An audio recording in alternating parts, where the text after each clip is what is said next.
Today I would like to show you some megaliths that are relatively less famous, but not the less interesting than the very famous ones. For example, Castle Montfort, where again the walls of primitive stonework are built on the top of older bases, which has been with much more precision and larger blocks. And the megaliths of the Temple Mount. These blocks on the right side weighs more than 600 tons, and yet they are assuring us that it was all built with the help of this type of cranes.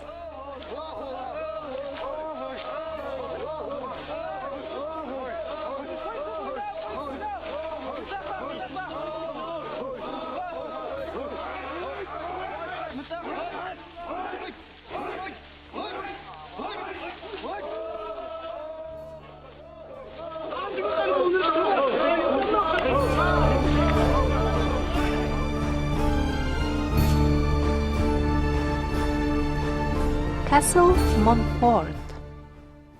At first sight, there is nothing special in the stonework.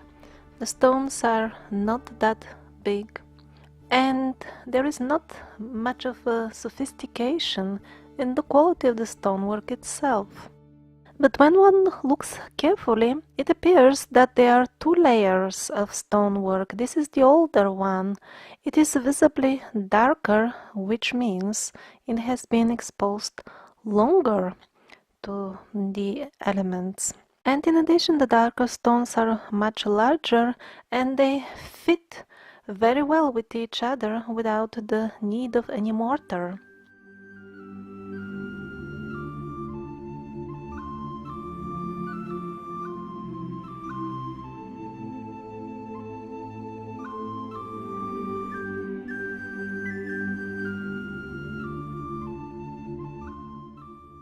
The brighter colored reddish walls were clearly built around something that was already a ruins, or something that had originally a completely different design than what we see now, like this big chunk,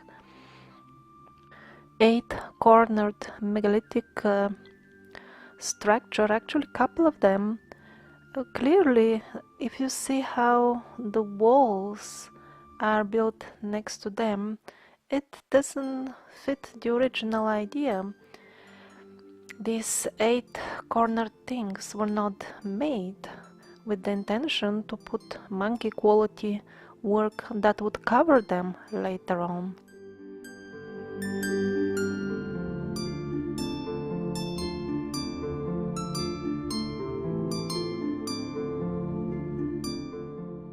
Although it is pretty obvious that we have at hand the structure that has been built on the top of something older, the official academics pretend not to notice it and confidently assure us that it was all built by the Templar Knights.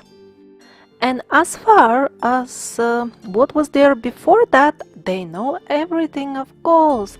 They bought the land from a farmer, and there was something very insignificant before that. Something like farmer's shed, or maybe even his farmhouse. Very interesting. So I assume the wife of this farmer must have had interest in arts, so she must have sponsored those megalithic things. But I would find hard to believe it after all, because what would farmers do on the top of the mountains? Don't they live where they can find easily water to water their plants in the valleys? Where, by the way, also the land is flat and you don't need to make terraces to garden.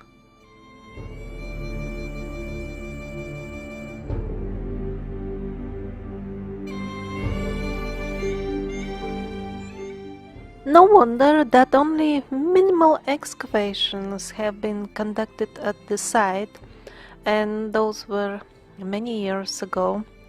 Why would you dig if you don't want the people to know the real history? But they built this wall on the right side for the purpose of exciting the imagination of the tourists.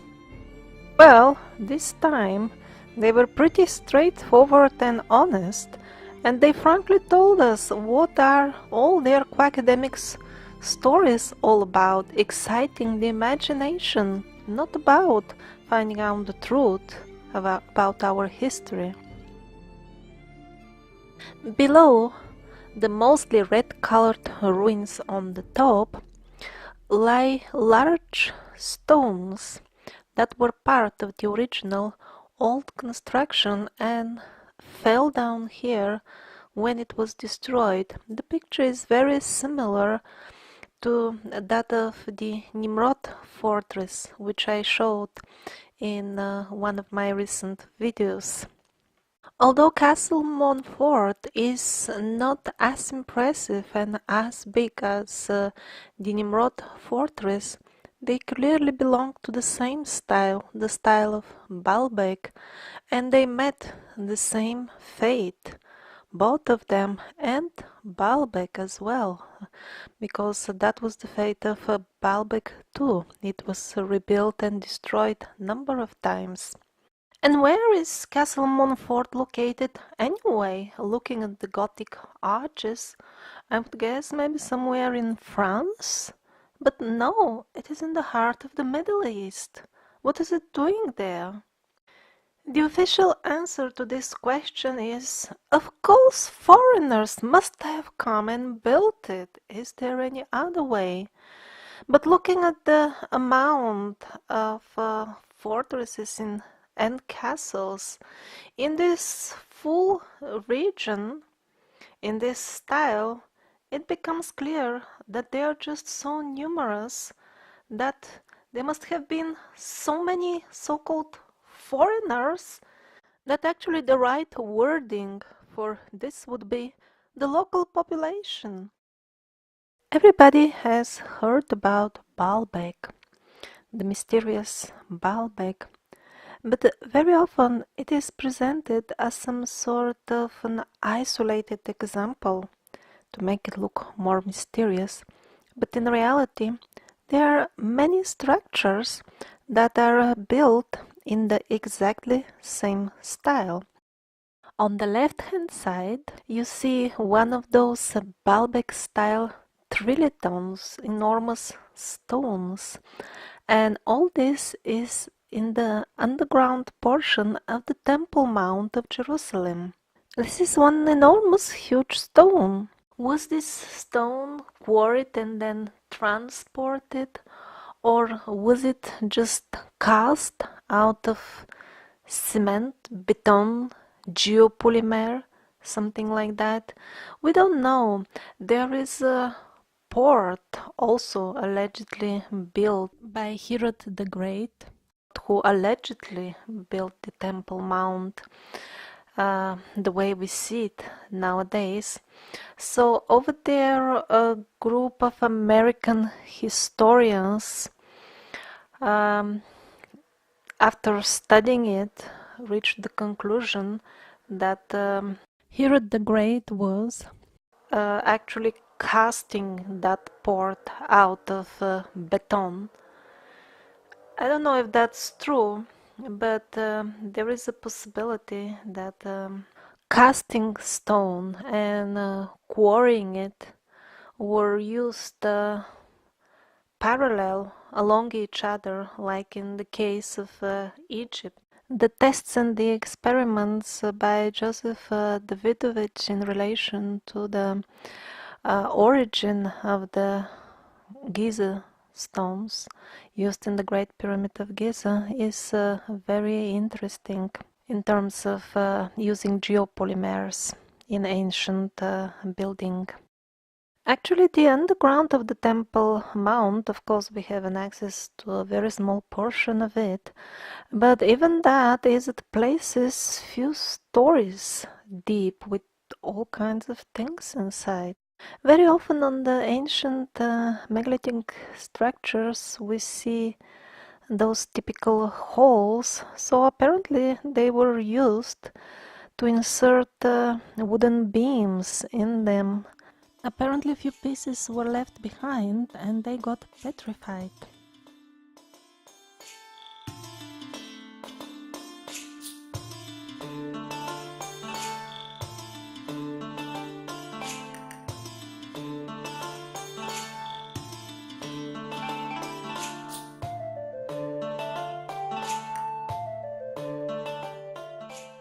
And here on the side of the Temple Mount, the penguins built a crane for us to show us, so that we don't wonder how people were shifting all those heavy blocks. This is how they did it. In the atlas of the Wonderland of the Penguins, and these are some real life cases. Pay attention what kind of number of people are required to shift a relatively small building block in terms of the sizes that we see at Baalbek and the Temple Mount and all the structures belonging to that group, and decide for yourself, is it reasonable to suggest that entire megalithic complexes, and we have quite a few of them all around the world, would have been built in the primitive way the academics are assuring us it all happened? Well, the population simply wouldn't have been enough for it. There wouldn't have been, in addition to that, enough place on the building sites for all these groups of imaginary men pulling a single stone. In addition, the complexes themselves wouldn't be finished in a reasonable amount of time, like, let's say, at most, the lifespan of a human being. I mean, people don't plan buildings that would be completed after 5 generations.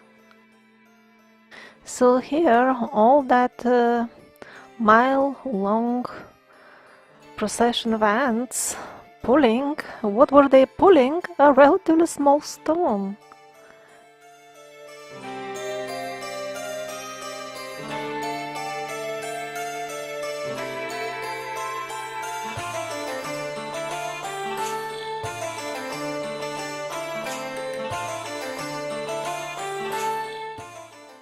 And we're not talking about just a handful of huge stones in the underground chambers. The entire complex of the Temple Mount is actually quite big and impressive, enormous megalithic structure. It obviously belongs again to the Baalbek group of sites. The style is identical to that of Baalbek and the size of the blocks as well. And its story seems to again resemble that of Baalbek and the Nimrod fortress and all the others. Initially, the original huge structure was destroyed and its large components lie scattered around. They don't want to dig and excavate them fully. They are not interested in uncovering the real history of the Temple Mount, and instead bamboozle people with unbelievably funny stories, actually, that I'm gonna tell you shortly. For example, this is a rare case in which one can get a glimpse of what lies below buried. The wall on the right side, which at places is up to 10 meters revealed, and that is not the bottom of it yet. So next to it on the left side, There is another wall which has been placed later because again we have multiple layers of building. Obviously the one on the left belongs to the more recent periods because it is of monkey quality. So all of this makes one wonder if even the relatively more recent walls reach 10 meters deep and that's not the end, then what about the real bottom? Here they actually made even a lift to get down to the current bottom to which they have excavated. And again, this image is very informative. Just compare the quality of the old work on the right side with the wall on the left, and they're telling us that they were built at the same time by a king called Herod the Great. And with great confidence, the academics will provide you exact years in which everything happened and other minor details, how they were making offers to the god while they were building it. And I even read this today. It's an amazing joke. Actually, the priests built it. It was so sacred. So, okay, the priests built those megaliths using this crane. Great. So let me tell you more jokes about Herod the Great because they are just fantastic. So this is again in the complex of the Temple Mount. We see ruins of something that remarkably resembles actually the Osirian of Egypt. And behind this Osirian-like something, you can see there are excavations and there are remains of that wall, the bottom of which has not been reached yet by any of the excavations. So when we put all this together, it turns out that Herod the Great built this wall and then buried it with at least 10 meters thick layer of soil. And then on the top of that soil, he built his Osirian-like structures. How smart! And then while Herod the Great was planning all these smart moves, his priests who were building the temple apparently weren't that good in shifting megaliths with toy-sized cranes. So he must have cooked few batches of them into sacrificial offerings for the gods. And that explains why different portions of his complex appear to be built as if by people who have never met each other, like completely different building standards. There are also this type of structures in the Temple Mount complex, absolutely primitive work. Apparently the later batches of priests were not that good. And I don't know what kind of priests he sent to build the other buildings that allegedly belong to him, according to the academics, buildings that are also attributed to Herod the Great. I mean, they're of such a quality that there isn't a single proper right angle in them. This type of chaotic low-grade construction can barely compare to the precise work at the lower layers of the Temple Mount, where we have a single stone with such a large surface, and it is very well measured. It is not wavy, it is very perfectly flat, although not polished, it is flat. But apparently such details don't make the penguins think that actually this could be a work of different people. So what's going on the east side of the Temple Mount? It is locked close, no access at all, even with bribe. So we're told officially that the Arabs are building mosque over there. And so these are some sort of ramps, modern, that are being built in order to facilitate the visitors of the future mosque. Now, what's going on in reality, as reported by the Russian group of Lai, is that apparently there is some sort of serious equipment for cutting stone down there, because from inside they're dragging stone for this ramp. And what kind of stone is that? It appears that these are chopped off ancient big blocks. The cutting marks that you see on the stone are modern. This is an example of ancient columns that came out chopped from down there. So who knows, maybe after all there are intensive excavations going on. We just don't know about it. So actually we have really lots of buildings, dozens and actually hundreds, that are built in the mysterious Baalbek style. It's actually not mysterious. As such, it simply doesn't fit the official stories we are told about the so-called Roman and ancient Greek style of construction, and then the so-called new classical. So when we are fed with such wrong um, ideas to classify things to start with, then it becomes very difficult to find out the truth. Ancient Greek style, what does it mean? This is extremely confusing. There are more buildings, much more impressive and much greater in numbers in this style in Turkey and in Asia Minor as a whole than in Greece as such. Why is it called Greek? It has not been invented in Greece as well, because as we saw in the first episode of The Survivors, the culture that we classify as ancient Greek was nothing else than the later stages of decay of this older and more advanced culture. I call them the survivors or the nature people. In the beginning, when they still had some of the old knowledge, they could build things the size of Baalbek.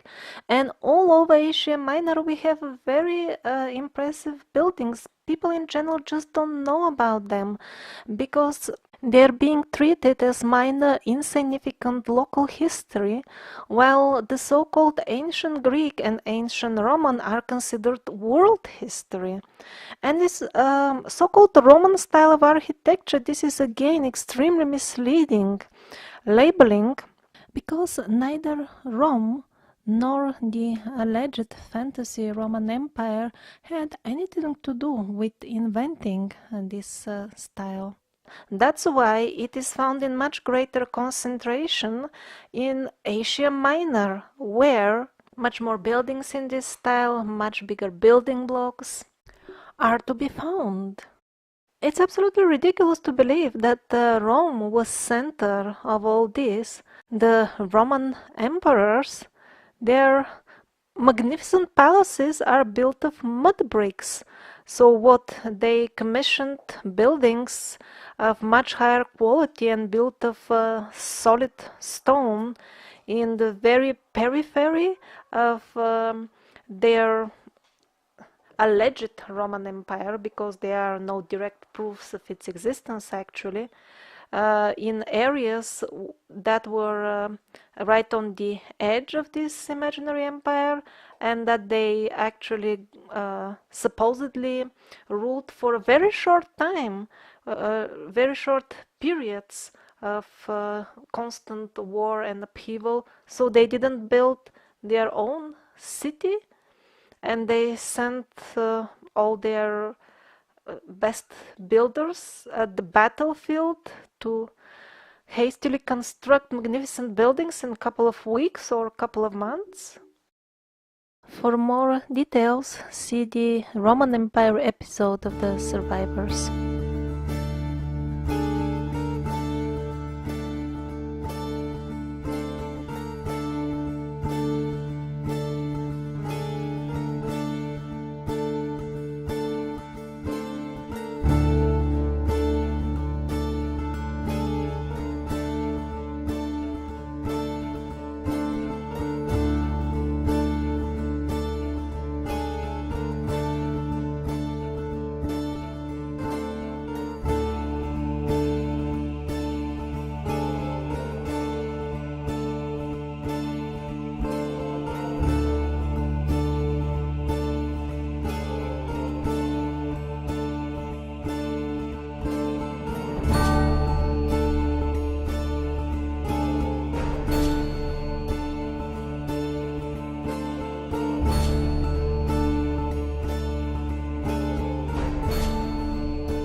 example, Istanbul is rich, or used to be very rich, in ruins of style we would call ancient Greek and ancient Roman, but the policy, the international policy, is not to restore them, to diminish the historic value of the regions, which are actually rich in heritage, and artificially enhance the authority of Western Europe just because its current rulers want to be considered leaders of innovation and leaders, masterminds of civilization, which they are not. For example, this is a 3D model of a palace, a minor palace in Istanbul. When this is in Italy, of course, it will be restored with high quality, and it will be all over the tourist brochures. So even in the age of photography, there were parts of the palace, of the Bucolian palace, still standing. And then very quickly, literally in front of our eyes, what these are the huts on the place of the palace where the dogs are. That used to be the palace. And what happened to its parts? Here you see the columns and the engraved borders. This is what happened to them. And this has become the fate of many magnificent edifices just because they are in Western Asia, where they don't enhance the authority of Western Europe. And in more recent times, USA, of course, that's an extension of this very same party of Western Europe that organizes all this. If you walk around on the streets of Cusco, even nowadays, on the sides of the street you will see amazing examples of polygonal megalithic stonework, and so was it till very recent time in West Asia. And as we saw, the stories they are telling us about the so-called neoclassical style in building are very, very fishy, because the same type of buildings they're telling us people were building in the span of over 2000 years, and these were people totally unconnected with each other. That's of course ridiculous. And we saw in the video about the Nimrod fortress Roman buildings on the top of something that they would classify as being built by the Templar Knights just 1000 years ago. While in reality, the ruins show that the so-called neoclassical style was nothing else but the last stages of developing of this building style of the nature people, of the survivors. And that is why the colonial forces, the so-called colonial forces, quickly burned the summer palace in China because it was in the wrong style. It shouldn't be over there in that area. Of course, the ordinary soldiers who were carrying out the orders, they had completely different things in mind. They thought they're fighting for a good cause, even love of their own motherland, or maybe even inspirational religious quotes. And the summer palace is not just one isolated example. All the older layers of the civilization of the survivors are present all the way in China as well. This is also China, the same style. And this is as well in China. It's not as huge and impressive as the megaliths in the other parts of the world, but it's definitely the same style with the same halls as usual. And that is this same building from another angle.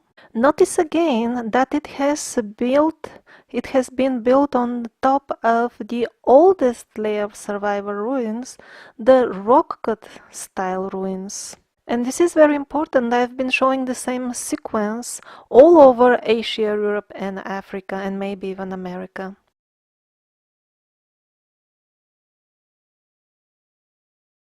This is your polygonal stonework in Korea.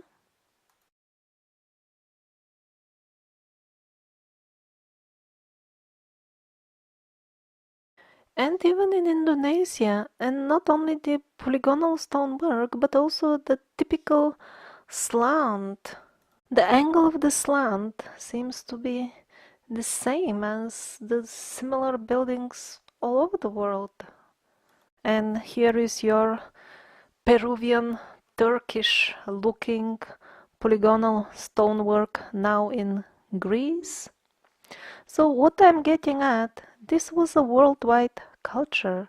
There is a clear connection. It's not just one parallel. The parallels are so numerous. The slants, the polygonal style, the lack of mortar, the perfect fitting of the stones, and so many other elements.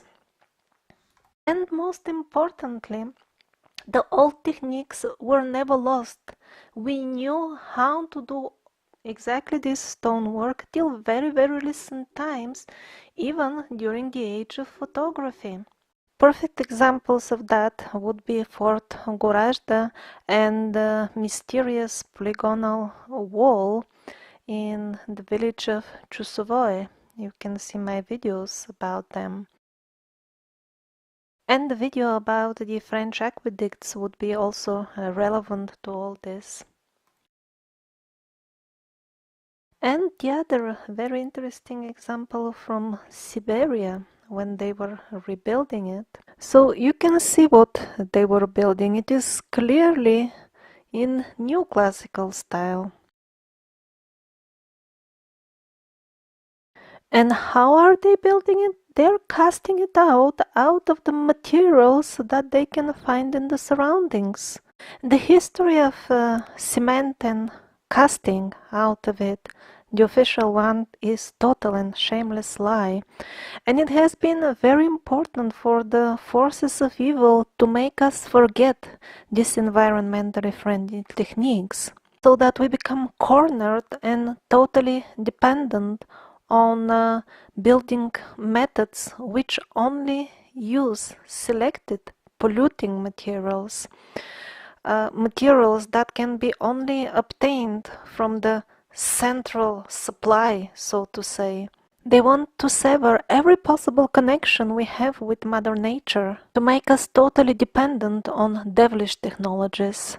Also, they want us to forget how to make durable and beautiful homes, so that we are forced to live in ugly, polluted flats which fall apart in a couple of decades.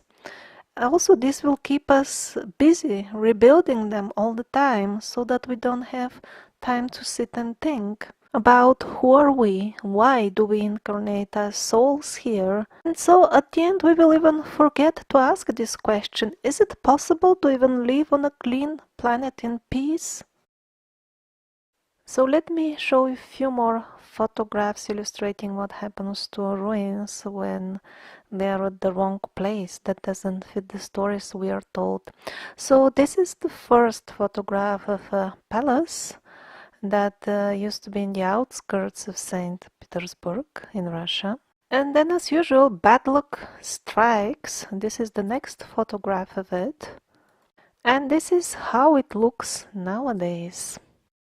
So the palace was built a couple of hundred years ago. Of course, we are told it was built out of stone, but when you go on the spot there, surprise, surprise, there are bricks within the stone. It's actually cast out of beton, cement, geopolymer, whatever you wish you can call it.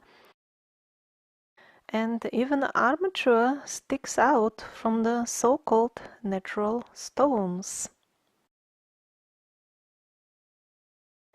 These are some other old photographs from St. Petersburg. This is what it is left from all this now. But what is more interesting here is not the building, but the palms growing in this currently extremely cold area. No question of palms anywhere near around there. And this is not the only photograph with palms. They used to be also in Moscow on old photographs.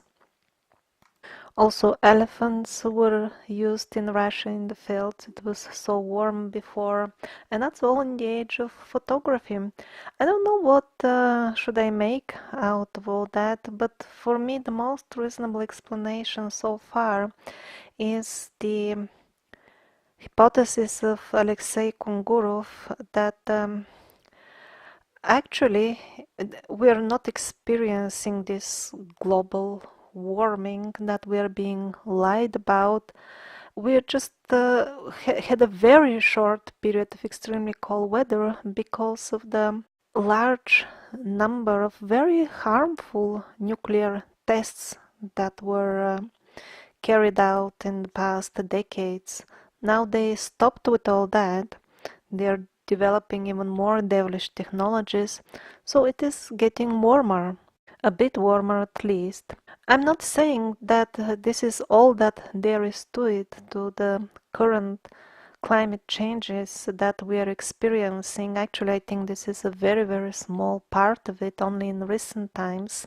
In terms of the big picture, first of all, it should be clear that we are not experiencing global warming. This is not at all a problem as such. Actually, the weather is getting a bit more pleasant. We're experiencing crazier weather recently, and that's a different thing. And actually, a few things have been coming to my mind lately in terms of the bigger picture about all these climate changes that we are going through. I mean the real ones, not the scam that you hear about from the newspapers and TV. So, as I showed in a couple of videos made last year, when they are telling us that the ice age ended, they're saying it's some whatever 10, 11, 12,000 years ago. Actually, that's when it started.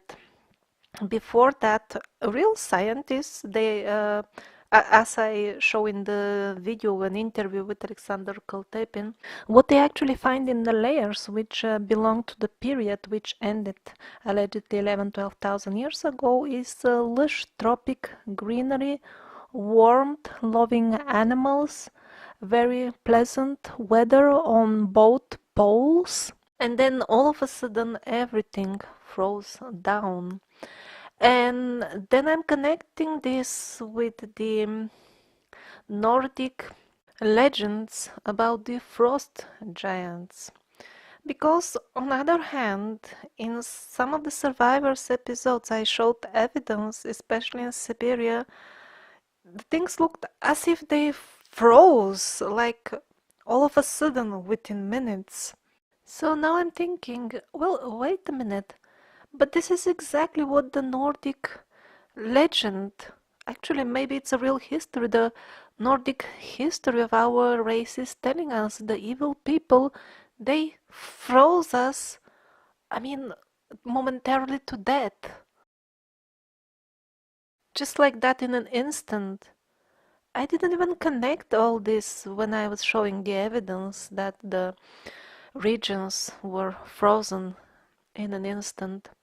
And yeah, there is a good reason for which the evil forces which currently rule the planet are very worried that it may get warmer and pleasant, that the Earth weather may come back to balance. And don't worry, if that happens, it won't submerge half of the continents underwater. That is just one of the endless lies that they're filling our brains with. Another one is to blame the carbon dioxide for the crazy and extreme weather that we are experiencing lately. This is just a clever trick to blame a natural element which is actually beneficial for plants, and in this way further clog our minds with intellectual garbage information so that we can't even think about what is actually going on. And what is actually going on? Humanity, unaware of its real history, is falling in the same traps it fell many times before. So again, as I was looking at the old photos of Syria, My God, these people look exactly like my forefathers. I myself was born in the region of the Balkans. This is how my grandparents lived. If somebody tells me these are photographs from their village, I would completely believe it. The people look the same, the buildings, the outfits, everything is the same. So this worldwide culture of the nature people, of the survivors, it was here not very long ago, and we are being convinced, lied to by TV, by the mass media, that we are different, that we have to fight over cultural and religious differences, which are actually only artificially manufactured just to make us go to war, make us fight, and we believe it. And then the result makes no sense to us. This man is thinking, oh my God, I went to war out of love to my country, to my religion, and why the result is like this, death and destruction. How can evil be result of love? The problem is that we are brainwashed. What is love all about? Here they are showing us a pretty face of a woman just to make us swallow the destruction all around, accept it as something natural. And the same with history. Everybody has heard about the Great Wall of China. Thick volumes of information about it, but sadly somehow people don't know the main thing, that most of it is being built very recently or right now only for tourist purpose, just to distract our attention from the real old and interesting walls. And at the end, I want to show you shortly very interesting video material again from Peter Satoridi, taken somewhere in what is now inaccessible war zones in the Middle East. I don't even know where is it. I couldn't even find the official name of the site. It is supposed officially to be Canaan rock cut complex, something like that. But it doesn't even matter how they call it, because there are no inscriptions, there is no definite proof what it is actually, so does it even matter how they call it? So the older layer consists as usual of rock cut ruins, quarry style, quite an impressive height by the way.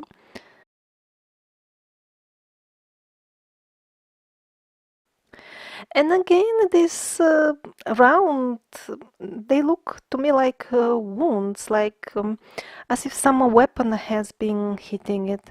Very few researchers even address this issue. Why are they found always on very old historic sites and always on sites that don't fit well with the official stories that they're telling us? I don't even hear any reasonable hypothesis except being a trace of some sort of weapon. Somebody tried to suggest that they might be like places for cooking. I don't know, sometimes they are found by thousands next to each other. Heroic cooking must have been going on in this place. I mean, something like cooking for Obelix and Asterix or something like that. So the quarry-like cuttings are identical to those found all the way from Spain to China, just absolutely same style. And then we have something that looks like rock-cut tombs. So are they really burial chambers or not? I don't know for sure. But what is interesting is that they are one-to-one copy to the same structures that we saw in Italy and also Spain. This I want to show you in all my videos, that this was a culture spread over continents, a single culture. Look at this alleged necropolis. It's an absolute one-to-one copy to the same things that are in Italy labeled as Etruscan and in Turkey labeled as Lycian. including the symbols they use, the sun symbols, the oldest one found on the rock cut ruins.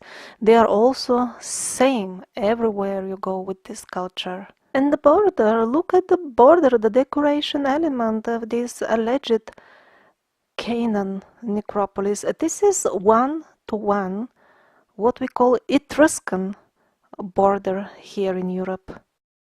Even minor details are identical. Look at this T-shaped kind of a gate or whatever.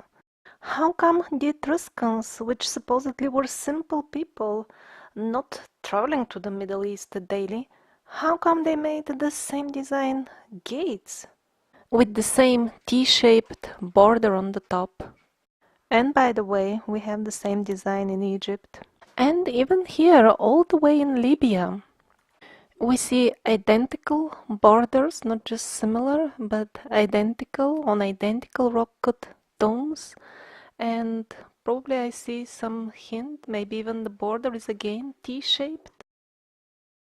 The internal space design also absolutely identical. The columns 100% identical.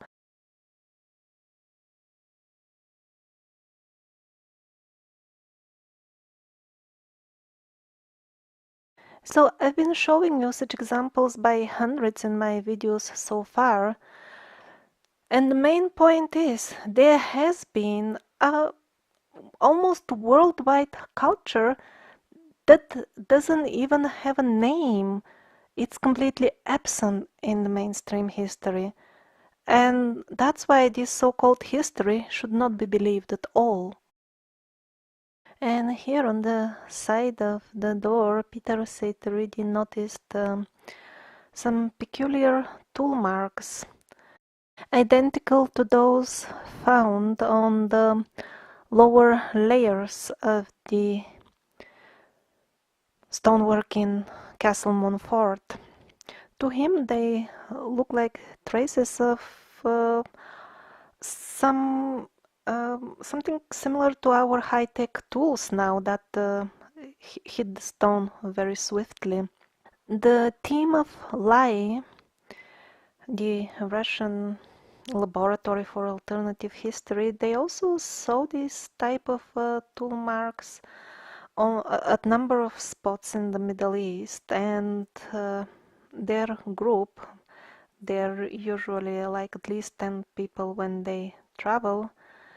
They would be like half-half.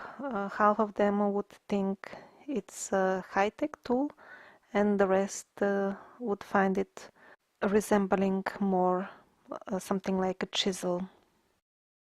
So since I mentioned the rock-cut ruins in Libya, let's see a few more images from that region, because I've been showing the same thing 100 times in Asia and Europe.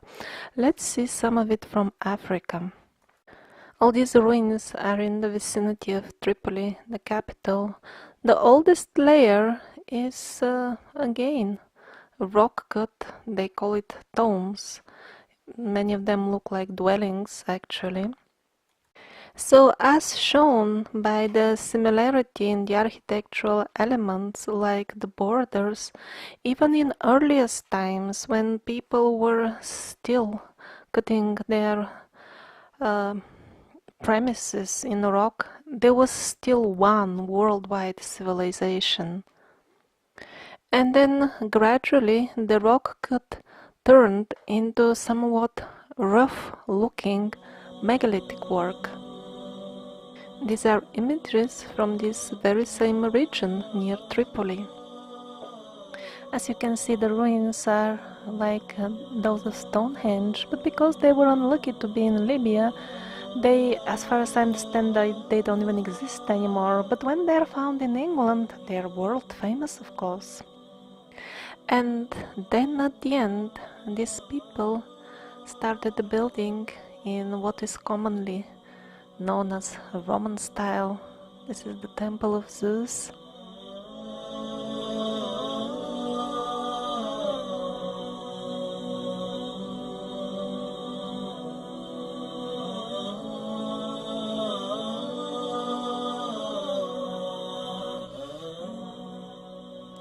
Or Leptis Magna, again in Libya, an entire city built in this style, with way more ruins than Rome in Italy itself, and yet the mainstream penguins have managed to somehow put it in such context that it will look Roman, as if the credit goes again to Western Europe.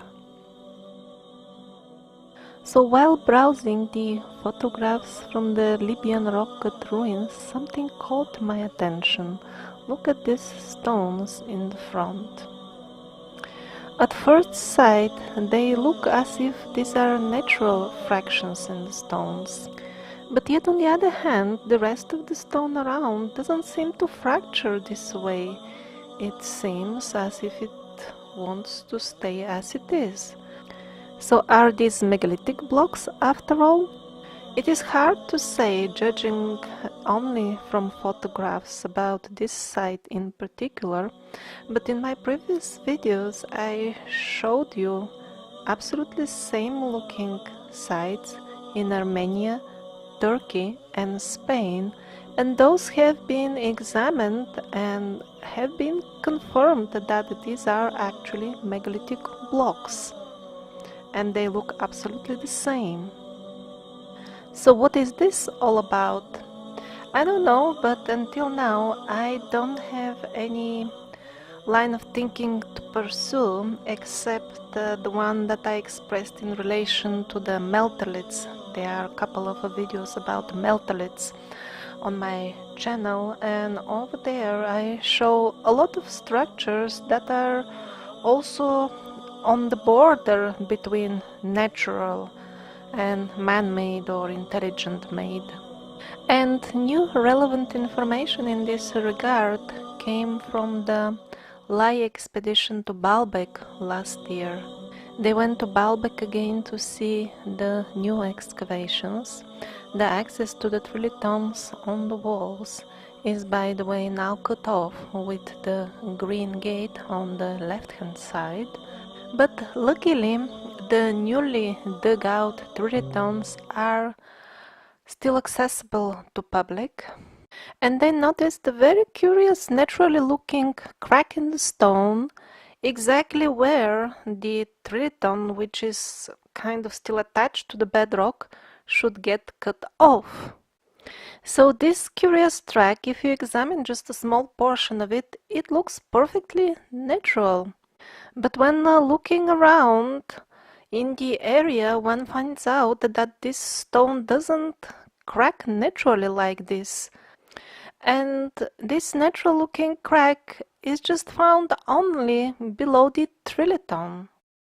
Did the builders of the trilithon know some sort of magic that would make the stone crack wherever they wanted? Exactly where they wanted? Well, if that was so, it will just add one more mystery to Baalbek. It won't solve any of the existing ones, which are very well illustrated by these shots taken with the micro mode of the camera. They show the precision with which the borders were made, and especially the places where the stones fit with each other perfectly without any distance in between them. Well, I never studied Baalbek myself, but the best studies done so far are definitely those of the late Andrei Sklarov and his group that I'm referring to as Lai. And for now, their conclusions in terms of the technology that was used in Baalbek are that absolutely primitive means were used along with the technology which is far beyond our current understanding. That's why we see very primitive looking tool marks in the quarry, and then at the places where the stone meets we see an amazing precision that we don't do nowadays when we work with stone.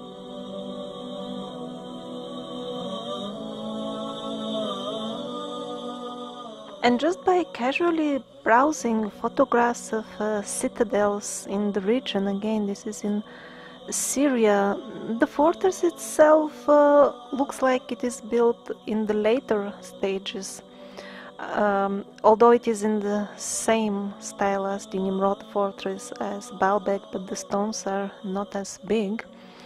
But what I noticed is that what they call nowadays moat looks more like an ancient rock-cut road, actually. Just look at its sheer height, and also at its coloring. The stone is much darker than the stones of the fortress. And when people were building fortresses with such small stones, they were not doing a rock cutting the height of I don't know how many stories. So who knows, maybe this citadel is yet another out of the many that was built on much older rock-cut ruins. Well, certainly this region is very rich in very old history. I hope I can really fulfill my intention and make an expedition to this region in the autumn this year.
If we look into the official history of the island of Crete, one of the Greek islands, there isn't anything particularly remarkable about this history.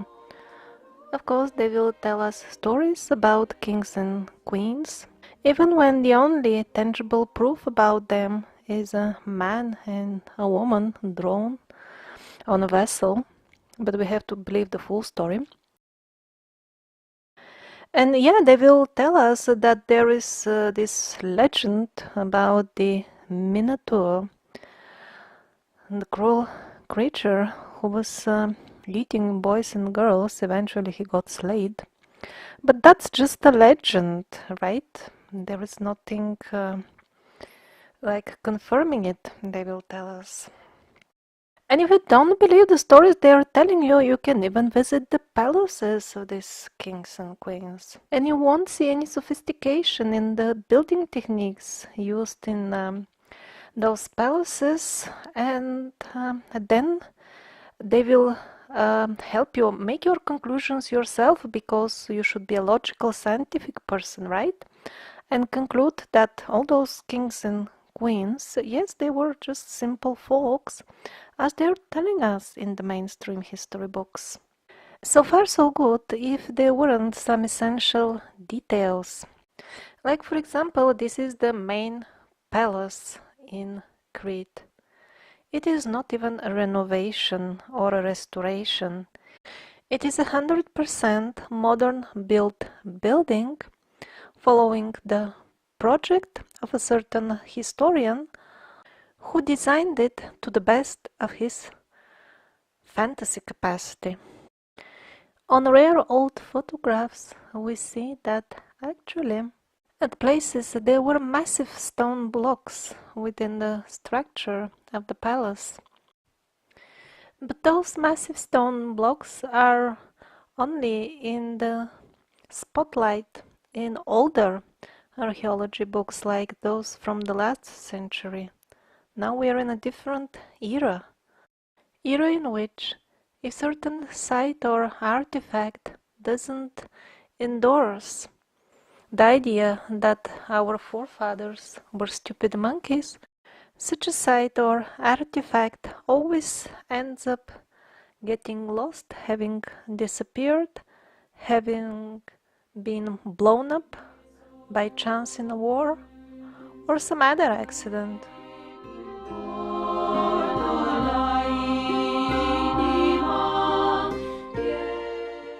And so they built this modern palace for the tourists, really the way real monkeys would make it, from rough stone, often undressed, and of course very small. The bigger stones that they were not suitable for monkeys, and also they were at the basis of things, while they're telling us that the monkeys were getting smarter and smarter. So how come the smarter stuff is on the bottom, always in the historic layers? That's wrong. So that's why they had to make a new palace.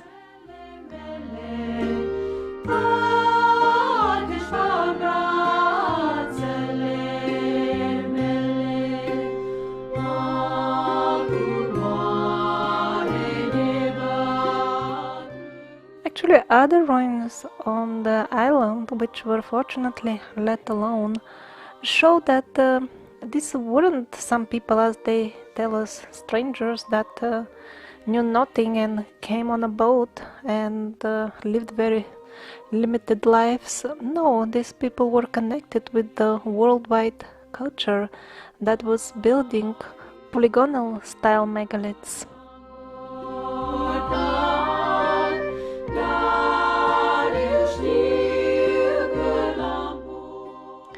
They also used the symbol of the swastika, the worldwide symbol of prosperity and luck, which until not so long ago had a completely different meaning than the one we are brainwashed to attach to it.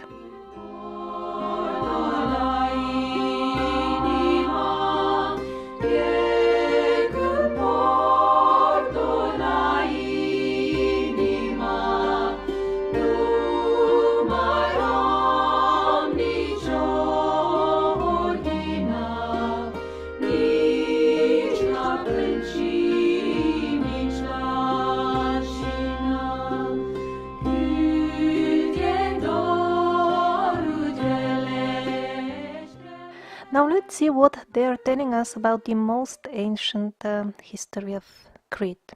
Of course, we hear those standard refrains. It got populated in Neolithic time. They're also telling us in the beginning few people came with a boat. Then for centuries there were a few hundred of them. Here we see 300, 500 of them. They know the exact numbers because they found their huts. They described their huts 2 by 3 meters or whatever, made of wood. And as one reads all those details, one is almost convinced. You see, they have all the details of their huts even. They found them. And so people believe the full story, that these hut dwellers were the only dwellers in Neolithic times and before. Then what about the hundreds and possibly thousands of rock-cut ruins found literally all over the island, not only on its surface, but also below the surface and also below water around the islands? Since that was dug out, according to them, again in Neolithic times, then it must have been that bunch of 200 or 500 people that did all this. Well, to avoid such uncomfortable questions, the mainstream historians who deal with Crete use the same proven effective tricks as their colleagues in Asia and Europe. The rock-cut ruins are left unattended, nameless, unstudied, unprotected, out there without inventory or any tracking on or concern of any type. So, as if they don't exist, of course.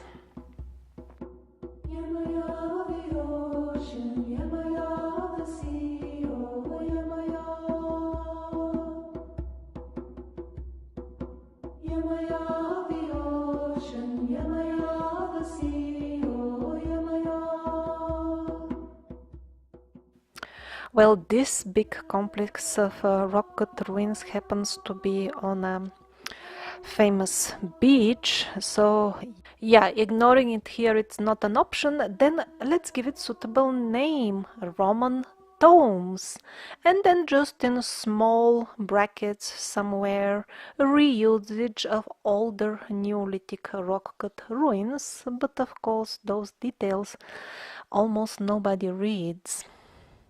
So for the penguins, they found it quite difficult to explain the underground structures. They stretch for kilometers. The ceiling sometimes is very high, 10 meters, sometimes it looks like quarry, sometimes like something else. It is huge, multi-leveled shafts reaching very, very deep. Dozens and dozens of meters in the ground. Yeah, whom to blame for all this? Is it again those 200 Neolithic people? No, so here the solution is different. Namely, declare it a mystery, nobody knows, there is no official dating, and then seal down or demolish with dynamite the most interesting parts of it. And as usual, exclude the full thing from any historic brochures so that the people can go to the right place, the modern palace. And not only the network of underground tunnels and holes is so extensive, it even continues underwater.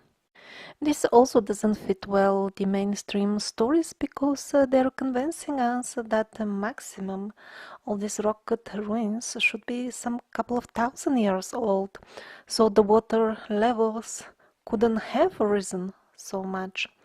How to solve this problem is actually it is prohibited to dive at places where underground ruins are found. But luckily, the local people are still allowed to fish in those waters, so one of them is telling us what he has seen underwater. This local man, Panayotis, tells us that he has seen some 200 meters long wall, some 2.5 meters thick, also fallen granite columns, and some 3-meter high gates, entrances into tunnels carved into the solid bedrock, which then go on for hundreds of meters before they disappear in the abyss. He was kind of left with the impression that they're in the direction of the neighborhood small islands. Possibly they were kind of a network that was connecting all islands. This is not at all unlikely, since we have already found tunnels connecting England with Istanbul.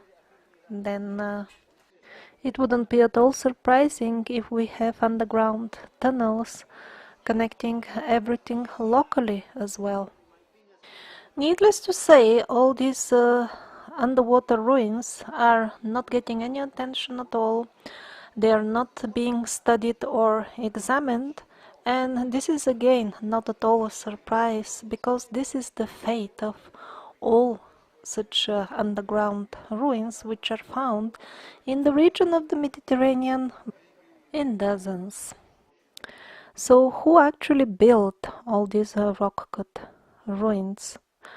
Well, I have covered them extensively in many previous videos on my channel. I call the civilization which built them, at least initially, because they were reused by many subsequent layers of culture which can be observed in them, but originally I attribute them to the civilization I call the civilization of Egil, named after the fabulous Egil castles found in the Diyarbakir region of Turkey, very near to the border of Syria.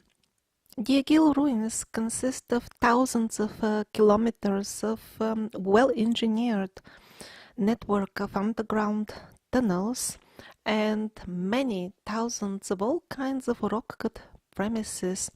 They all have a unique outside and inside architectural style, which is same everywhere and is the main proof that this was a single civilization.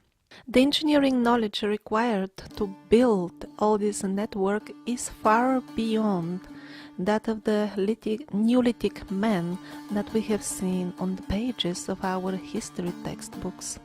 And apparently they might have had an uniform intercontinental system of road signs, so to say, because triangles exactly like this, of this size, are to be seen in Spain, Malta and probably Italy, also pointing to rock-cut ruins. This style of rock-cut chambers is also very popular in Italy. Over there they call them Etruscan rock-cut domes. What you see now is their duplicate in Crete.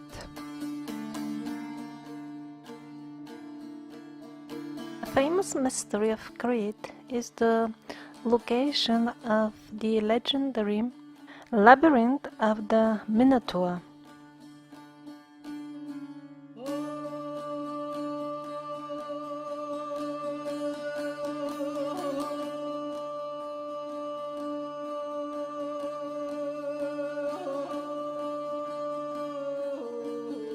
Actually, the exact location is unknown, not because it got lost and forgotten with time. Actually, the labyrinth was accessible all through the ages.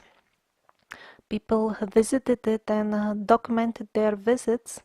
But the problem is that during the Second World War, Hitler sent special people of his team to do something in the labyrinth. And when they finished doing whatever they were doing, they made the load of 30 trucks full of dynamite to explode at the entry of the labyrinth, and the hill that you see now at the background is the result of this explosion. After the war was over, the Greek military forces became custodians of the site and promised that very soon it will be opened again. Of course, they did not keep their word, and now the location of the labyrinth is becoming a mystery. Because this network of underground tunnels and holes is so vast in Crete that now people are confused which one exactly is the labyrinth. Some parts of this labyrinth are open to the public. For example, some of them are labeled as Roman water cisterns, to put them somewhere in history, but again in small brackets you read somewhere actually it was for the cisterns older rock cut ruins were adapted. Well, even people who don't even doubt the mainstream history and visit the alleged cisterns don't find them so much cistern looking, but anyhow. So, since nobody is maintaining this underground system of tunnels, Gradually, it falls apart. For example, there is a strong earthquake, a passage or an entry gets blocked by the falling stones, and then it is overgrown by vegetation and it is lost. At least it is lost in terms of the knowledge available for the public domain, practically for us. So the elder people in the villages, all of them remember that there were parts of this system that they could walk through when they were children, and now they're just completely lost, overgrown. They can't even find them anymore. But let's get back to the times of the Second World War. Officially, we are told that the Germans were building a huge ammunition store right in the Minotaur labyrinth. This is at least the official story. However, Ernst Muldashev, who organized couple of expeditions in attempts to penetrate in the labyrinth nowadays, he thinks that this is only a masking story. A story given to the gullible simple people to believe in so that they are not aware of the mystic, occult, black magic worship, actual reasons for the Second World War. Actually, the location of the labyrinth was absolutely unstrategic and unsuitable for ammunition storage. Also, the road to it was not properly even asphalted. Actually, specialized secret units were dispatched not only to the labyrinth of the Minotaur, but also places like Tibet in search of Shambhala. So probably it wasn't just an ammunition storage after all. At that time, all the men between the age of 16 and 50 who lived in the vicinity of the area, they were forced by the German military to go and build a railway inside the labyrinth. Not only they were forced to work like slaves, but also they were treated very badly. They were being beaten on a regular basis very often. And as far as the man who carried out this secret mission in the labyrinth of the Minotaur in Crete, after the war is over, he made a brilliant diplomatic career. He became not only the President of Austria, but the General Secretary of the United Nations.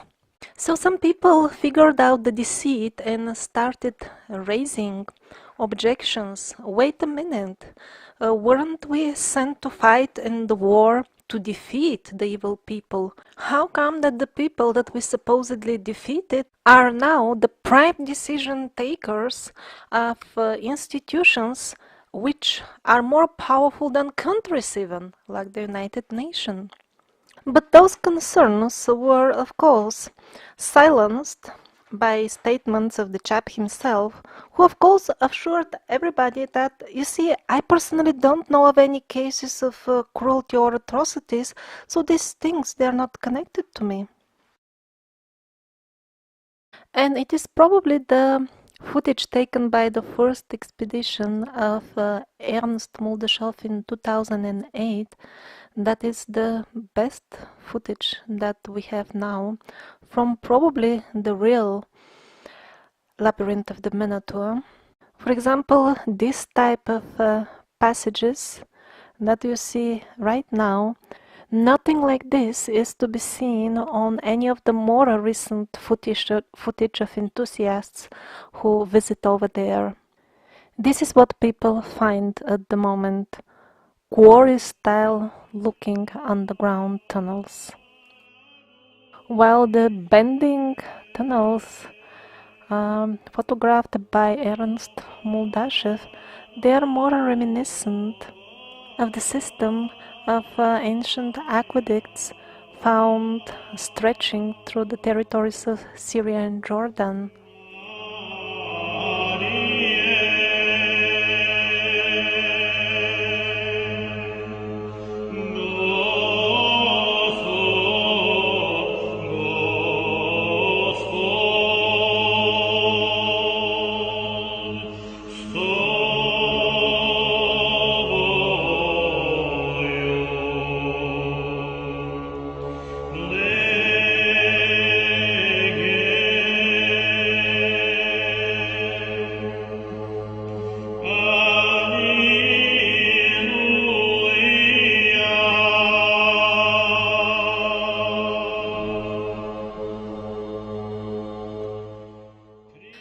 So the way Ernst Moldashev describes it, there were these endless corridors. As you can see, they were using thread so that they don't get lost.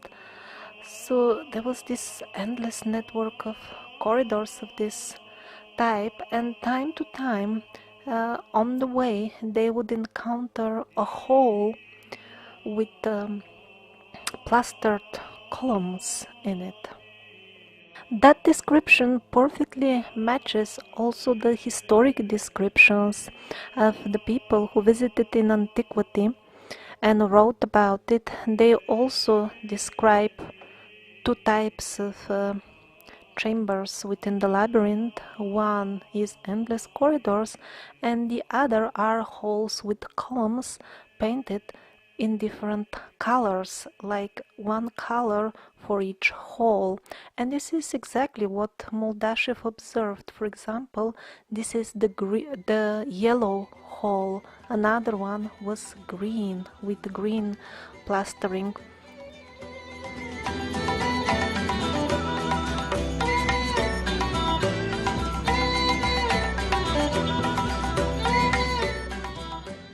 They also claim to have noticed another top floor through the hole of the ceiling of the current one. So how come Moldashev could visit chambers that are not accessible right now? Well, first of all, he did the right thing.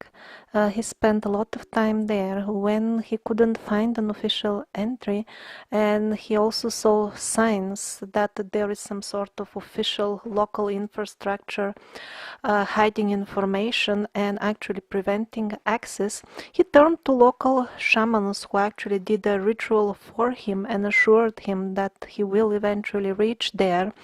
And they also made spells for protection. He said they would need that because it's not safe to go in the labyrinth just like this for laymen. And it seems that they were right after all, because the full group of Moldashev, they reported really strange occurrences while they were in the labyrinth. First of all electronic devices started behaving strange. Some of their lights simply refused functioning while they were inside. And also all the members, they reported just experiencing severe depression just by entering while they were inside. So what happened after that is that by so-called chance, they met a villager who knew that after a recent earthquake, a new entry has opened in the labyrinth, like fresh. So that's why they could enter to start with. Now, during their first expedition, they couldn't reach the end. They couldn't explore the full tunnel. They couldn't reach the center or the end, from where, by the way, a large statue of a Minotaur was taken out. Of course, now nobody knows where is it. Was it a deity? Where has it been taken to? But they couldn't reach the end, first of all, because of the severe feeling of depression, as if tons of heavy air were upon their shoulders every second, pressing them, crushing them alive. And also they ran out of thread. That's on the very first day they went in. And after that, It was just so oppressive that they didn't go any further. When they returned to Russia in a few months, they finally felt brave enough to return and explore the rest of the labyrinth. When they returned to the spot, they found out that very near after the same entry, the uh, tunnel is now closed. There was a wall consisting of 5 huge boulders. On them there were clearly visible marks, very fresh, of modern stone-cutting tools. Well, the interesting thing here is that actually those boulders were larger than the tunnel at the end of which they stood, so they couldn't have been put there, inserted from outside. It means there is technology for cutting stone inside. Well, that's barely a surprise because there is tons of evidence that there is a lot going in the underground portions of our planet. It is just we on the top that we live in total hypnosis of the mass media, and that's why we voluntarily agree to live in such remarkable ignorance, totally ignorant of the massive projects that are going on literally beneath our feet. So, altered states of consciousness seem to be connected with the labyrinth of the Minotaurian Creed, and not only when one is inside. Apparently, in the area, it is quite common that ordinary people who have nothing to do with all this enter spontaneously into altered state of consciousness of which they know nothing. For example, the man on the left is owner of a small building company, and he shared with Moldashev his own such experience. So it kind of looks hopeless, like a vicious circle. The interesting sites and artifacts are hidden. How are we gonna find the real history?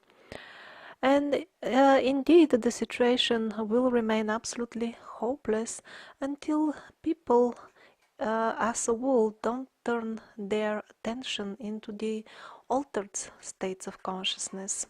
Not only because traditionally it was the shamans who were the keepers of the history, also because this is the way to access information from the past. This is the right way, through states of trance. The methods of the so-called science of history that are used nowadays are not devoid of validity. They also have some use, but even if hypothetically we find out all the real events of our history using that approach, still we will understand as much from our history as a goat could understand looking at the screen of your computer and blinking wisely. That's because our forefathers, unlike us, knew how to swim in the warm, friendly waters of other dimensions, how to dive there and get wisdom and information. And with that wisdom and information, they took the decisions in the space to which now we have limited ourselves voluntarily, a tiny, tiny little matchbox from the universe which we call reality. And because we think it's the only reality, this is where we stay. We cannot go beyond it. But since our predecessors were much braver than us and they ventured in the circles beyond the matchbox very often, even if we hear about the events in their lives, we may not fully understand them. It won't even make any sense what are they talking about because we are so convinced that there is nothing beyond this matchbox. And how come most people are well aware that their government is just institution of lies? How come they still voluntarily subject themselves to brainwashing by the official establishment? The root cause of this is the lack of even a basic understanding of the nature of the hypnotic states. For example, by definition, when you watch TV or fantastic Hollywood movies, or when you go to concerts of famous pop stars who flash demonic symbols in front of you, you may think that your consciousness is unaffected by all this simply because you do not approve, let's say, for example, of the terrorist attack that you see daily on TV. You don't think they're good, and that's why you think that you are safe by watching the TV programs about them. But in reality, the constant exposure of your attention to such scenes of violence is extremely dangerous, and it plants in your subconscious very dangerous seeds and eventually beliefs that in the beginning you start thinking, oh, uh, this is shocking, but people do that. And then they hire more and more artists to perform such terrorist attacks. Some of them are fully staged, others are committed by people who really believe in what they're doing. That is being staged again because they're brainwashed again by these central institutions to do it.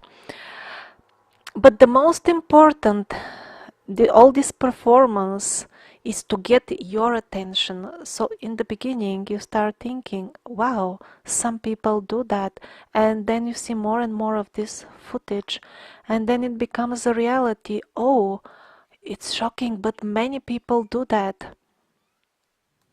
And after watching them for years, at the end you start thinking, oh, this is the nature of people to do such things. So during the hypnotic seances of the mass media, the millions are shown different situations, and then they are shown people reacting to them, often with hysteria, unreasonable, violent behavior, unwise actions, and all kinds of this nonsense. So you may not approve of it, but the behavior pattern gets imprinted in your subconscious. And in future, when such situation arises, the subconscious will have that reaction on file, and it will tell you to do so, and you will do it, and you will only understand, oh, this is my nature. It comes from within. I cannot change it, so it must be natural and normal. No, it wasn't natural and normal for people to behave like crazy, like this with violence, but you allowed it to become your nature by exposing yourself to the hypnotic seances of the concerts, of the TV, and all other outlets of the mass media. And those who wish to venture beyond the small tiny matchbox not only need to sever any connection with the official mass media. This is not enough because the beliefs that it has implanted in the societies in general will reach us through the other people that we talk to every day, even if we don't watch TV directly. That's why we also have to unlearn all the nonsense and all the lies that we have been fed since childhood.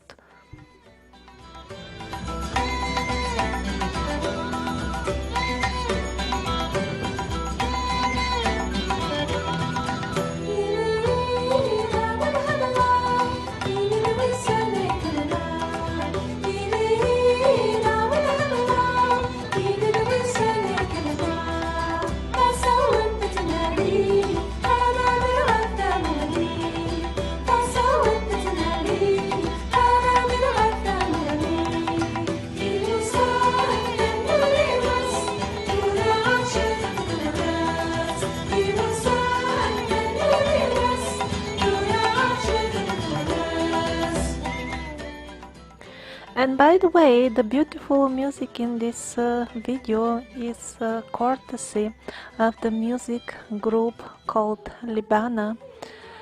You can listen to all these songs, the link is in the description of this video. And it is not by chance that you will not hear such traditional music in the top charts of the modern music rating nowadays. Such ratings are nothing else but a clever way of influencing the fashion and the public taste. Who appears on the top is not really decided by the people, but is very subtly influenced by the advertising industry. The top spots are almost exclusively reserved for the type of music which, in scientific conditions, when tests were performed, for example, how music influences plants, that type of music that is now on the top of the charts, it kills plants, and the gentle old music with literally uplifting vibrations, you don't see it on the top. Literally uplifting, I mean vibrations that during the scientific tests have shown that it makes the plants be healthier, grow faster, give more fruit, more fragrant, bigger flowers, and so on. The heavy, aggressive music that we are constantly exposed to, usually it makes the plants sick and weak. Most likely it has the same effect on us. And of course there are exceptions, like for example Michael Jackson. Apparently his spirit was strong. Look at one of his songs towards the end, Earth. It's called Earth. In the song he clearly reminds us that we are on a self-destructive path, and also he tells us you don't have to be, you can simply stop doing it. Well, no wonder that after he took this path, he's not around anymore.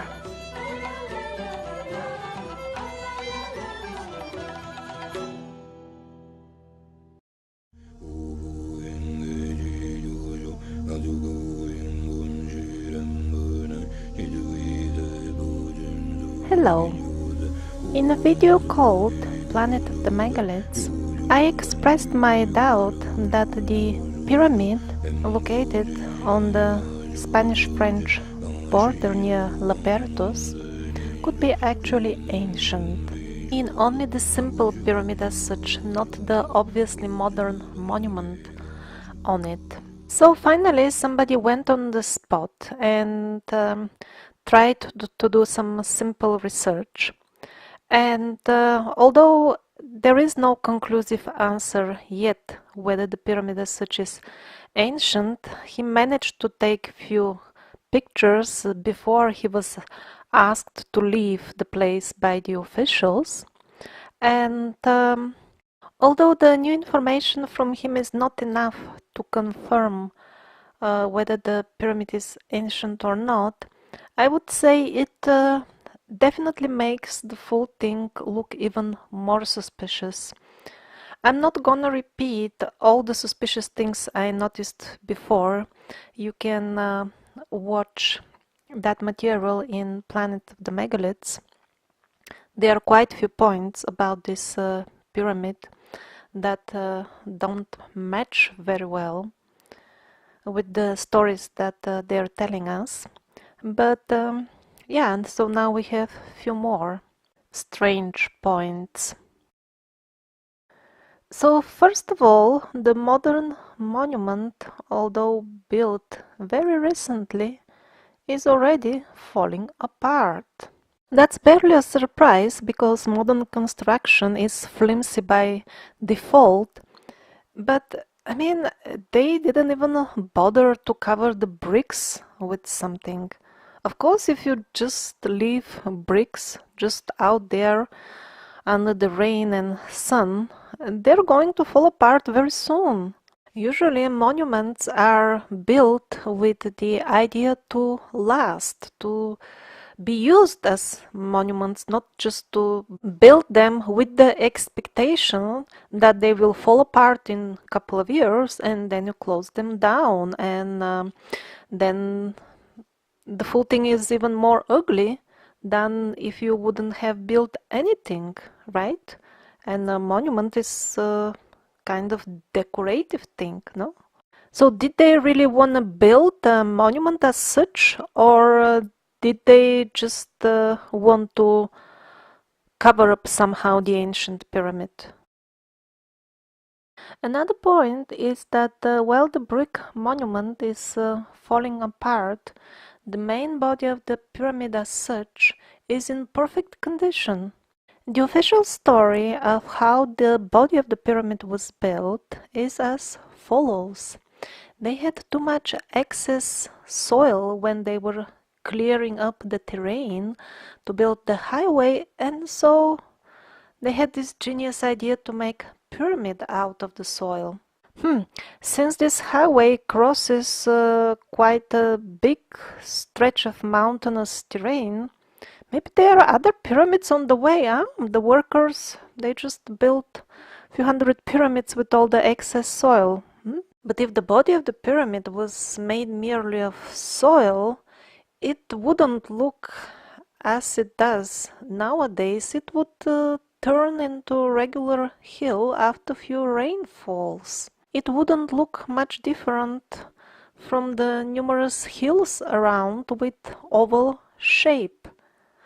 But that's not the case. So I asked Joachim what is the pyramid made of, and he says it looks like it's soil mixed with gravel. Again, unfortunately, he could not do any actual checks because there is security there is guards, and they asked him to leave. So, okay, the pyramid obviously has some sort of shell. Otherwise, soil would of course shrink. For example, here where the natural hill meets the pyramid, there would be a gap. So if we assume that this shell is also modern work, again strange that they decided to build a pyramid out of the blue, and it didn't cross the mind of anybody to take a photograph how they were building it or to give exact details, publish anything. After all, we don't have any other such modern pyramids in Europe at all, so they should be proud of it, no? So if the casing is modern, we have to assume that they did high quality building work only on the pyramidal basis, and then they hired the low quality workers and architects to build and design the monument. Or was it as usual, just the old stuff is more durable, and when we, the monkeys, come, we build stuff that falls apart in no time? Okay, so as of today, this is the situation with the pyramid.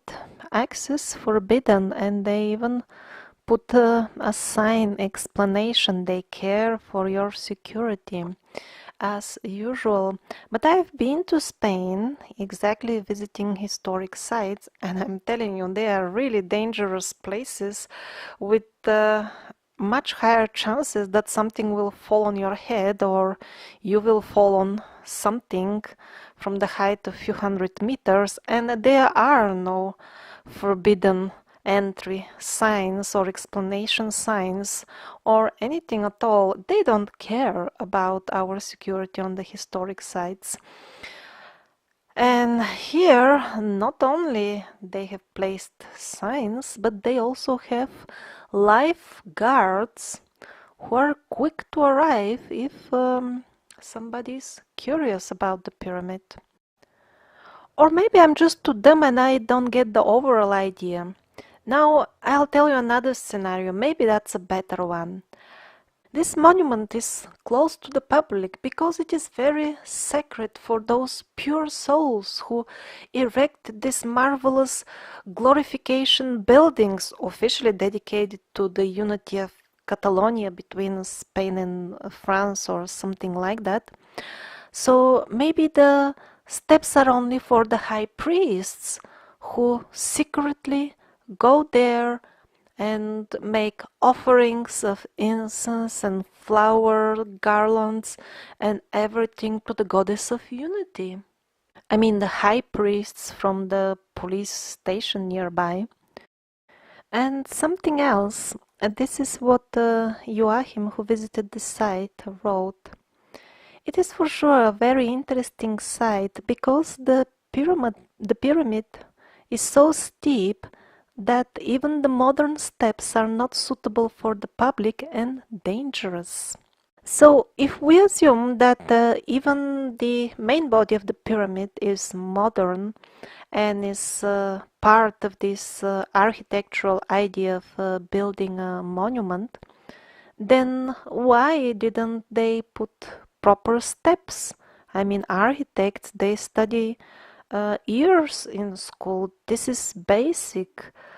What is a comfortable step for a human being? These types of things you learn in school, right? That's how you become an architect. And if the overall idea is to just get rid of the piles of earth, the excess earth from the construction of the highway, why make a steep pyramid? This is much more time consuming, money consuming, work consuming. Making somewhat flatter and lower pyramid would be an obviously easier solution. But if the task was completely different, to put together some sort of cheap monument on already existing pyramid, yes, then your steps won't come out comfortable or actually usable, which happens to be the actual situation. And by the way, the rest of the area, Lepertus itself, is very rich in ancient history. There are mm, rock-cut ruins, very old, and on the top of them, like they have the typical roads cut in the stone with tracks, and on the top, um, good quality ancient stonework with larger blocks, and then on the top of that, monkey quality stonework, also historic. But I can't even show you photos anymore, and indeed, very soon I may have to take most of my videos down from my channel due to copyright concerns. And that's the second topic in this video. So, about the Survivors documentary, at some point last year I decided to stop working on it and not make the final versions of the episodes. But what happened afterwards is I found so much new evidence confirming things in which even I was not sure, and confirming even more the basic backbone of the story, that I feel it will be really unfair if I don't make final versions of the episodes with the extra new information added, because people, especially in Russia, have been researching and have found really amazing stuff confirming the basic story of the survivors. So the good news is that recently I decided to resume my work on the final versions of the episodes, and the bad news is that I'm not sure how exactly I can do it, because I need literally thousands of images of various historic sites to show them uh, next to each other, compare them, and then on the basis of that we try to stitch the story together. Otherwise, it will be just talking without any evidence, right? But the problem is that although the idea of copywriting is not bad as such, for example, photographers should get their credit or payment for the work they do. There is no doubt about that, but the laws about copywriting are something completely different. In many countries, they're so vague and often unfair because they belong to the entire legal system as a whole, which by default is unfair for the common small people nowadays, at least in most countries, at least in the so-called advanced countries. And as a result, it's practically impossible for me to show you the sites I want. If I would make an endeavor to make it absolutely waterproof in a legal sense, then I would need to hire a couple of people full-time to all day uh, research the image rights of the thousands of images that I'm using and then desperately trying to contact the owner of the copyright of the particular image. This is a lot of work. And even in this imaginary scenario that I hire a team of people doing all this work, still the result would be that I cannot use, I don't know, many or maybe even most of the images anyway, because first of all, for many images it's impossible to track their actual owner because they're posted on many thousands, if not millions of websites.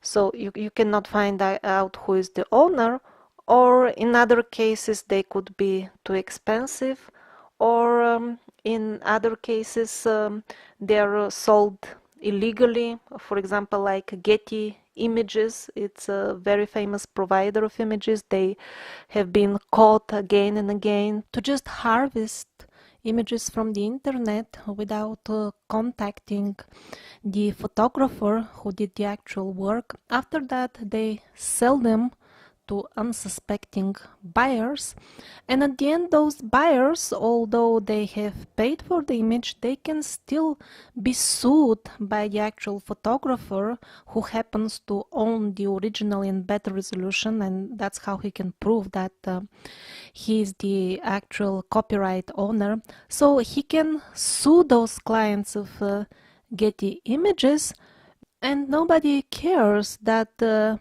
you are actually not a fraudster, you are the defrauded, because they have the unfair laws on their side. And at the end of the day, it always depends on the local law of the country where one lives. So I checked the copyright laws of the country where I live, and they're absolutely vague. There is not even any definition at all of what is fair use, although they say there is fair use, but they don't define what that means. But what I noticed is that the possible punishments are quite reasonable, and we're talking about some fines, and that's in the case of commercial use by. So let's say hypothetically, if somebody takes me to court for it, most likely the punishment will be very minimal, a risk worth taking for the work I do. But then the problem is that even if at the end I'm fined, let's say 10 or 20 euro for the use of a certain image, I will still be guilty, and I will still have to pay lots of legal expenses for all the lawyers who have worked for the opposite party to get me. And such legal expenses are actually a lot. I was even trying to find information of what kind of money are we talking about, but it's impossible. They don't even tell you that. So yeah, vague, unfair laws backed up by extremely unfair legal system.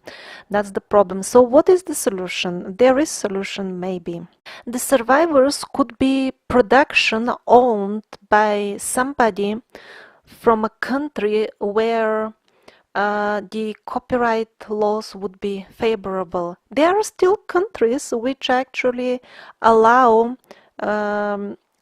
free use, non-commercial use of images without necessarily asking the photograph. As long as you don't make money, they accept it. It's legal.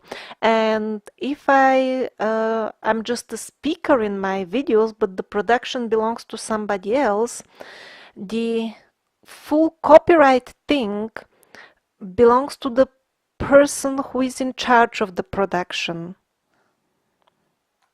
Countries that may have such laws, this again needs to be researched more locally, because I'm reading some sort of translations of laws, and that may not be correct, or the information could be incomplete. Such countries could be Thailand, North Korea, and Iceland, and many others. If you live, for example, in the European Union or US or Canada, don't even bother to check that.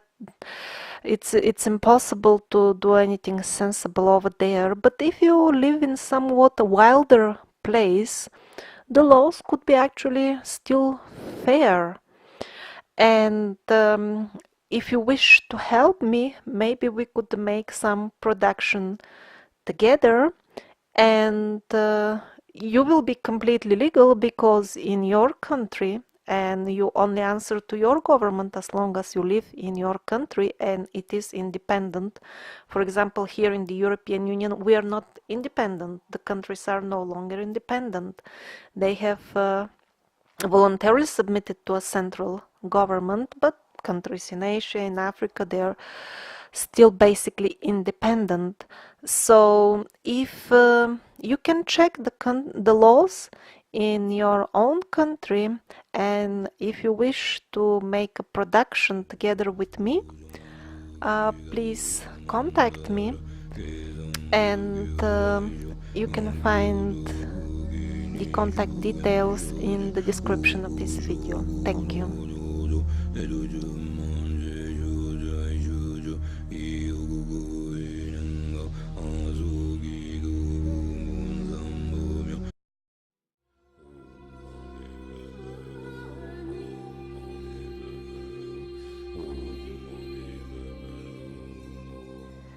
Hello. Today I want to share my thoughts and hopefully start a discussion about the book called Initiation, written by the Hungarian author Elizabeth Heitsch.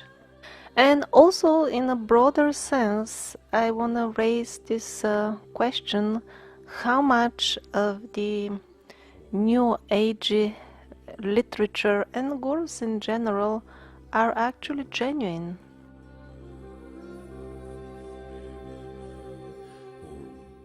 So it all started with an interesting post on the New Earth forum. Somebody posted a quote from the book Initiation about the artificial origin of the Sahara Desert, a topic in which I'm vividly interested. So then I finally decided that, yeah, it's time to read this book. So many have been recommending it to me over the years. Better I do it now, without any further delay. And I started reading. In the beginning I was really very favorably impressed.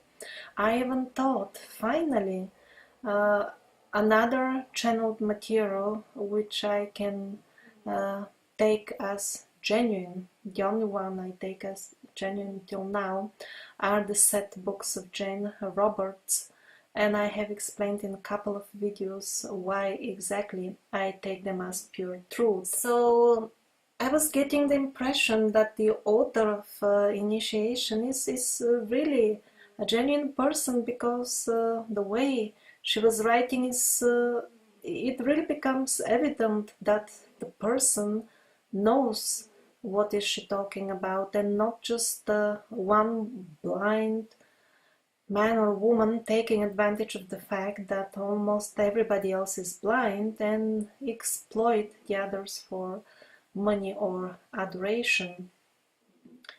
A lot of mystic authors publish so-called channeled materials, and people buy it. They believe that it is really channeled material, although it is not, because it's easy to con a blind person. I mean, most of us are so uninformed about the subtle dimensions that most of us can be made to believe almost anything about them. And the reason given is, you see, that's unprovable anyway, so it can be anything, which is nonsense. And it's not that I consider myself non-blind, and I think that I can always figure out if a certain writing or guru is genuine. That's not at all the case, but whatever very few mystic experiences I have had in trance myself, those are enough to make me able to spot at least many people who take still ideas about what mystical things really are from other fraudsters, or also from genuine gurus or genuine writings, just to deceive the blind, naive people. And I can see that in most cases people do buy it because of the simple logic they follow. You see, this really sounds like another thing that I trust. So that's why they take everything for a pure coin. And that's very dangerous, because when somebody writes about the mystic, subtle side of life and doesn't know what is he actually talking about, then there will be always some deceit in his writing or words. Is it a lot or is it little? It doesn't matter. Even if it is very small, if you yourself are a genuine seeker, even a small pebble on the road can make you slip and turn in wrong direction. That happened to me personally years ago, and the consequences are dreadful. I really wasted many years of my life because of reading and believing such semi-truths. Always they are mixed with lots of truths to appear genuine.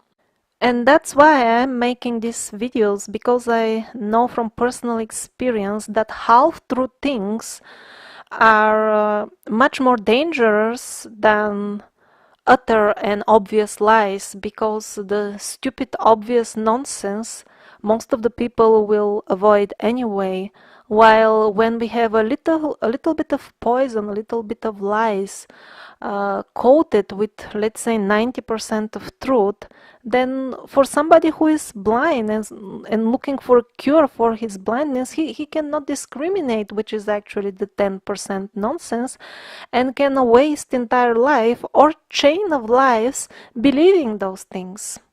And now the actual matter at hand, the book Initiation.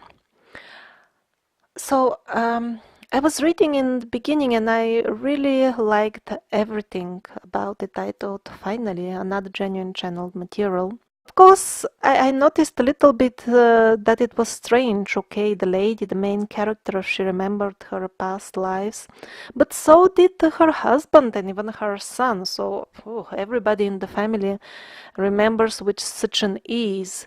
That's not very common. But anyway, this doesn't prove or disprove anything. And by the way, she claims that everything in this novel, although published in a novel form, is complete truth, that she really talks about actual mystic visions that she saw in trance. That is her own claim. And that makes it dangerous, because writing just novels, kind of literature, fantasy, that's innocent. Anybody can read, believe or disbelieve as much as they want from such novels, and if they take a total fiction to be truth, that's their own problem. But when somebody is telling you, oh, I have channeled this also from such an authoritative source as ancient Egypt, I'm saying authoritative because from the monuments they have left for us, it becomes clear that they were advanced. That's why people consider them as an authority. So she claims to be channeling wisdom from them, and that gives lots of weight to her words. So in the beginning I believed this, but when I reached, let's say, 1/3 through the book, when the actual historic memories started from the bygone times, which she claims were some 3,000 years ago, then things started getting fishy. I mean, the overall setup is that she presents the mystic stuff exactly in a way that would be palatable to people in the last century when the book was written. That's what that's what people would expect from a mystic writing at that time, and when they read it, they will feel, oh, this is really genuine. It really confirms the rest of the mystic works popular at that time, and also the level of alternative history research popular at that time. Well, anyhow, I continued reading and believing, and then at the point where she started discussing the main mystic symbols at that time, and immediately the symbol of the crucifixion came up. Wow, that was the turning point when I stopped considering the book as genuine. We don't see any crucifixion symbols on the ancient walls of the Egyptian temples, which still remain, at least not obvious ones. Of course, if you attach certain symbolic meaning to something, and you start believing that it means that you can attach that meaning to anything, but there are no obvious ones. That's what I mean. But yet she puts it as a main symbol of the people at that time. Okay, so it wasn't the Christ who was crucified, according to her, because apparently she believes that Christ was not born yet 3,000 years ago, and the explanation of what crucifixion is very, vague. But this was the time when I understood that really she doesn't seem to be channeling information from that time, because the full setup of ideas and symbols is exactly taken from the mystical atmosphere, so to say, prevalent in the minds of people during the last century. While if she was really channeling something authentic and old as 3,000 years, it would be actually probably it would be radically different from the thoughts and mystic ideas prevalent during the last century. But anyway, that's just my understanding. Maybe it's not true. Who knows? Maybe things really were as she says in those times, 3,000 years ago. And then this thing with slavery came up. Let me read it to you.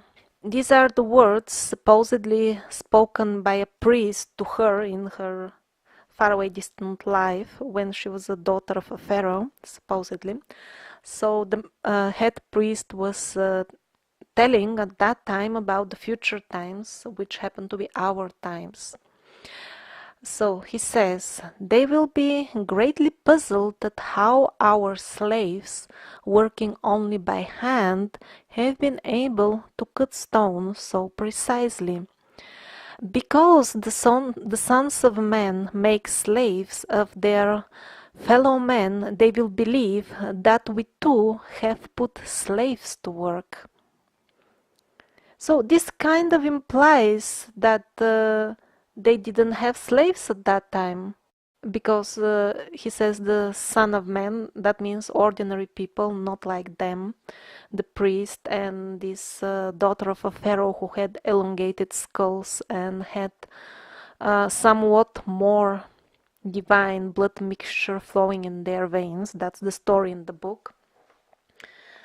So this really implies that they're different from the sons of men, us, people with not non-elongated skulls, and they don't have slaves. And yet later on in the very same book, she's using slaves. They are carrying her. So I think this is really an obvious contradiction.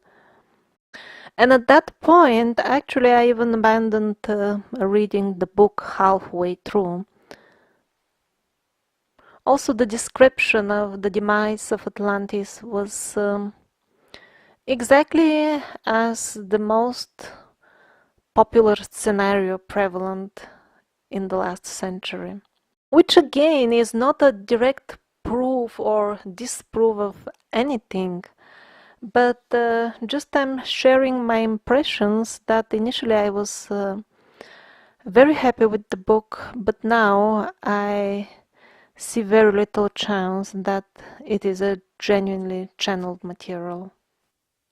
Or another similar point, when she speaks of the pyramids, she says, oh, there was a machinery left from the times of Atlantis, the big equipment was in the big pyramid, and then all the other small pyramids, they had smaller devices in them.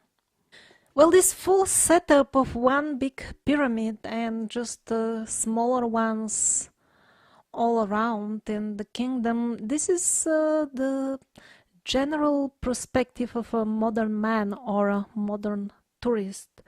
But if the material was really channeled from the times when the pyramids were in their prime time of usage, probably the perspective of the locals would have been different. First of all, on the Giza plateau, there are two big pyramids. I mean, the size is almost the same. This is a very nice graphic showing the difference is very minute.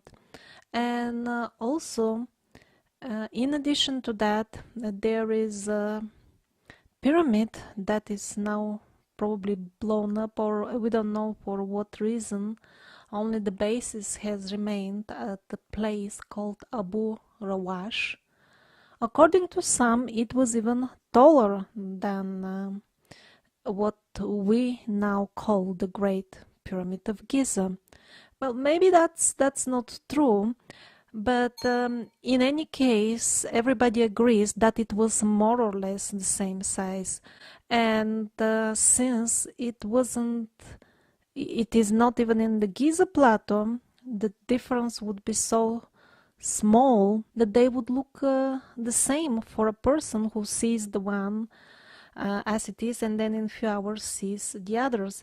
In addition to that, there are some reasons to believe that there could be also other big pyramids which are not excavated, for example, under the sands of Sahara. I mean, we see such a level of devastation in Egypt, and also the archaeologists are basically not allowed to dig. Actually, we see very little of the ruins. A lot is just lost, destroyed, or lies undiscovered. That's why aerial photography is strictly prohibited. People are even being policed all the time not to dig too much when they even dig graves for their dead relatives. It is so bad that much they're guarding the heritage. They don't want it to get excavated.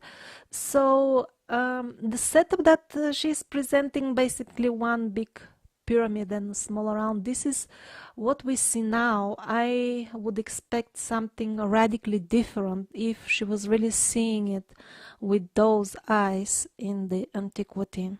So let's say somebody was doing similar work nowadays.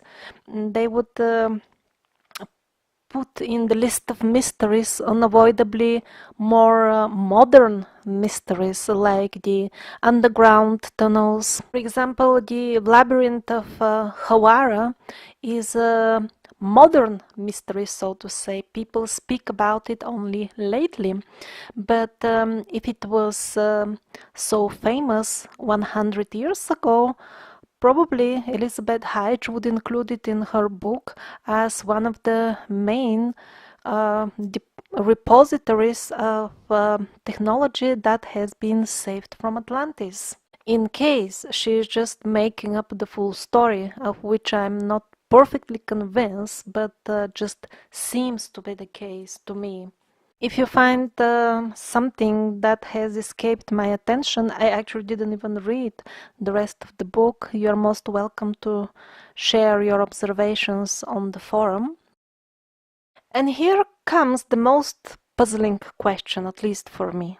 How is it possible for a person with such a good grasp of the topic of spirituality, which is evident from the content of the book, either the person had mystical experiences her or himself, or if, let's say, she was compiling fantasy mystical things, just copying the ideas of others, then still she needed lots of discrimination to copy only really good stuff, which also requires understanding. I'm sure even in the last century there was so much spiritual garbage around, but she didn't copy any of that. She copied only good stuff, so there was understanding. I mean, that's in the case the channel material is not genuine, which I cannot confirm for sure, but seems to be the case. So the question is, how come such a person didn't develop appreciation for the quality of honesty? Which, of course, at least for me, ruins everything, because once somebody is caught lying about channeling material from ancient Egypt, then how can I believe the rest of the spiritual teachings of such a person? They ask me how I knew my true love was true. I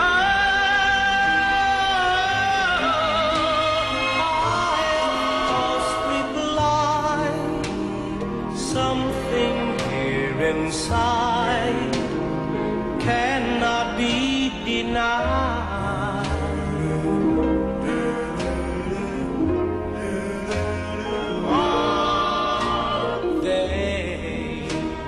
Said someday you'll find all who love are blind. Oh,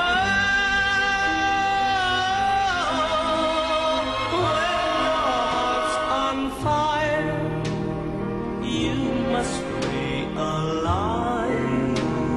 smoke gets in your eyes.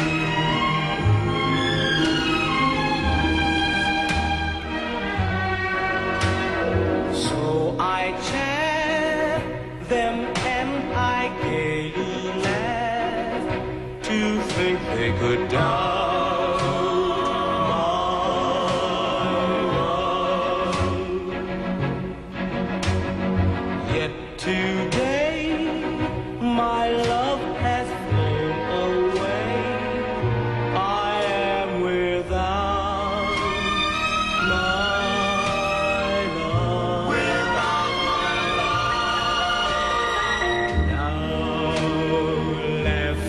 friends deride tears I cannot hide. So I smile and say, when a lovely flame dies, smoke gets in your eyes.